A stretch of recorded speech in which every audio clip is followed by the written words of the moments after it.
warahmatullahi wabarakatuh. Waalaikumsalam warahmatullahi Ya, jadi kami dari kampus IAIN mau mewawancarai Bapak seputar tentang toko buku ini. Boleh. Ya, jadi toko buku ini sudah berdiri sejak kapan, Pak? Tahun 1975. Jadi pendiri pertamanya itu siapa yang punya? Almarhum ayah saya. Oh, generasi keberapa, Pak? Saya generasi kedua. Masya Allah.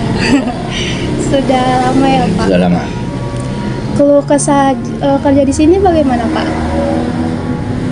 Dunia buku ini dunianya pendidikan. Jadi selama pendidikan masih ada, pondok pesantren masih ada, kebutuhan buku pasti masih diminati. Ya, walaupun sekarang banyak e-book. Ya, tapi sedikit orang yang mau baca e-book. Iya. Tetap pengennya fisik. Kalau di sekolah juga kan tetap pengennya fisik. Gak mau yang e-book. Di samping ribet, butuh koneksi internet yang tidak selalu ada, kemudian juga mata sakit kalau terlalu lama. Iya, betul. Jadi buku masih alhamdulillah. Ya, menurut saya itu. Di sini kira-kira pelanggannya selalu banyak atau bagaimana, Pak? Kalau pelanggan alhamdulillah ya hampir sewilayah 3 semua ke sini. Dan musim-musimnya kalau tahun ajaran ya kami rame. Kalau bukan tahun ajaran ya seperti sekarang kita bisa ngobrol. Itu. Bapak pernah nggak sih mengalami kenaikan atau menurun gitu tuh, bagaimana gitu? Ya, ketika krisis moneter pertama tahun 98 itu goncangan yang paling besar. Tapi alhamdulillah kita dengan inovasi kemudian ya bisa bertahan. Terakhir kita diguncang lagi oleh COVID-19. Nah, itu pun sulit. Toko kita nggak boleh buka, suruh tutup. Sementara dapur harus ngebul. Nah, kan ini repot.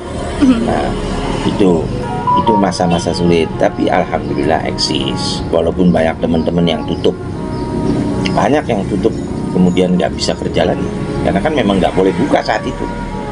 Nah, Saat gak boleh buka, apa Bapak punya pekerjaan sampingan? kita jujur masih jualan, ya masih jualan, tapi kan diantar.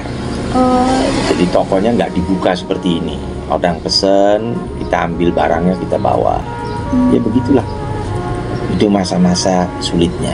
Jadi kita 2 kali mengalami masa sulit. Toko ini pernah mengalami sejarah apa menurut Bapak? Barangkali ada sejarahnya. Banyak. Bagaimana, Pak? Yang paling sering didatangi ya oleh mahasiswa seperti ini. Ya, kemudian kemarin juga ada dari mahasiswa Bunga Bangsa. Ya, dia tanya-tanya mirip, pertanyaannya mirip-mirip seperti itu. Ya. Kemudian ada juga mahasiswa yang umum, dia ingin tahu sejarah tentang toko kitab. Karena di sini ada buku-buku yang klasik, yang lama. Nah, jadi mereka pengen tahu buku-buku itu masih ada enggak. Bahkan mahasiswa dari Jepang pun pernah. Ya. Jauh-jauh sini. Jauh-jauh ke sini. Kenapa? Karena Al-Quran pertama kali diterbitkan secara massal itu adanya di Cirebon. Sebelum di tempat lain. Ya, itu di bawah tahun 60-an. Jadi Cirebon itu unik. Ya, walaupun kotanya tidak terlalu besar, tapi punya pengaruh. Jadi Al-Quran pertama kali dicetak secara massal untuk dijual belikan bebas itu di Cirebon adanya. Bapak di sini kan menjaganya bersama karyawan-karyawan ya. Betul. Apakah Bapak ada anak yang bantu atau Ada. istri? Ada anak yang bantu. Ada di sini, Pak. Ada. Ya, tapi saat ini sedang keluar. Jadi ada yang bantu. Kalau nggak ada yang bantu, nanti kalau saya tidak ada umur, nggak ada yang neruskan. Jadi tongkat estafet harus disiapkan. Dan itu seperti saya dulu. Ketika ayah saya membangun ini, saya selalu bersama. Jadi ketika ayah saya pass away, saya langsung masuk. Begitu. Pas pertama kali ini didiriin udah kayak gini atau ini sudah direnov, Pak? Ini sudah renovasi. Dulu nggak gini. Dulu nggak begini. Dulu itu tidak bertingkat. Nah, kemudian sekarang sudah jadi tingkat 3. Sudah banyak ya, Pak. Ini kan nama tokonya tuh toko buku dan oleh-oleh haji ya, Pak? Betul. Jadi di sini ada oleh-oleh haji juga. Itu oleh-oleh haji, boleh diambil gambar oleh-oleh haji. Masya Allah. Ya, Nah, itu contoh-contohnya. Jadi parfum-parfum dari Arab itu semua banyak. Jadi nanti kalau orang-orang mau kebutuhan oleh-oleh haji ada di sini. Sediakan tasbih, macam-macam tasbih. Nah, ini kan oleh-oleh haji semua, model gini-gini. Impor apa beli sendiri? Impor. Gak ada ini. Ini bukan produk lokal. Ini impor. Ada yang dari India, ada yang dari Emirat, ada yang dari Arab Saudi, ya. Ada yang dari Turki. Semua impor kalau produk itu. Pak, kalau ini kan toko buku tuh, ngambilnya dari mana Pak? Apa dari luar negeri, dari Indonesia juga ada Pak? Ada yang dari Indonesia, ada yang dari Beirut, ada yang dari Mesir. Nah, kalau yang buku-buku impor seperti ini semua produk luar negeri. Yang di atas ini. Nah, itu semua dari luar. Itu dari Beirut dan Mesir. Ya. Ada yang dari Arab Saudi tapi sedikit sekali. Nah, selebihnya lokal. Dari Bandung, dari Jakarta, dari Semarang, dari Surabaya, begitu. Jadi ada dua pilihan.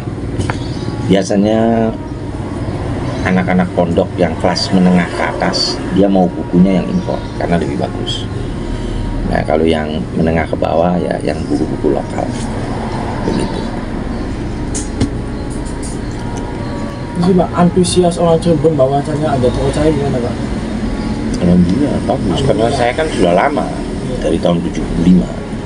Ya, jadi kalau kebutuhan kitab itu ya hampir rata-rata kesini lah carinya. Dan dulu saya banyak jual buku untuk IAIN. Dulu zamannya buku-buku karangan Tengku Hasbi Asidik, kayak sejarah pengantar ilmu tafsir, sejarah pengantar ilmu tauhid. Nah, itu. Terus buku-bukunya Harun Nasution dulu jual saya. Ya. Sebelum permisi ya Pak, Bapak belanja di toko ini sejak kapan? Sudah lama sih, ya kalau dibilang ada 10 tahun juga ada. Berarti udah langganan ya Pak? Iya. Menurut Bapak nih di toko cahaya ini tuh lengkap nggak? Ya boleh dikatakan lengkap, tapi paling ada 1-2 yang kadang-kadang di sini nggak ada, ya saya beli di Atam ini. Jadi ya, yang penting misalnya kalau nggak ada, paling ini juga nggak ada, yang pelajaran yang saya tuju ada 3 mata pelajaran yang nggak ada di sini. Makanya tadi akan saya langsung ke Atam ini itu. Bapak biasanya kesini beli buku atau kitab apa gitu? Kitab.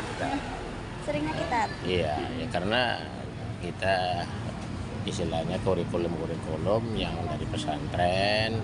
Nah itu juga kita pakainya kitab yang madrasah, kita udah pakai kurikulum dari Depak, juga pakai kurikulum dari pesantren. Jadi pelajaran mulanya ya dari pesantren, makanya pakainya kitab. Oh Bapak guru? Ya, saya dulu kepala sekolah, sekarang kita ya sebagai ketua yayasannya. Iya. Gitu ya Pak. Ya. Terima kasih Bapak. Sudah cukup? Cukup. Makasih. Ya. Toko Buku Cahaya, Jalan Karanggetas, nomor 172, Cirebon, Jawa Barat. Jalan Karanggetas nomor 172, Pekalangan, Kecamatan Pekalipan, Kota Cirebon, Jawa Barat, Indonesia. Berdiri sejak tahun 1975, jaraknya 100 meter dari Masjid Merah Panjunan.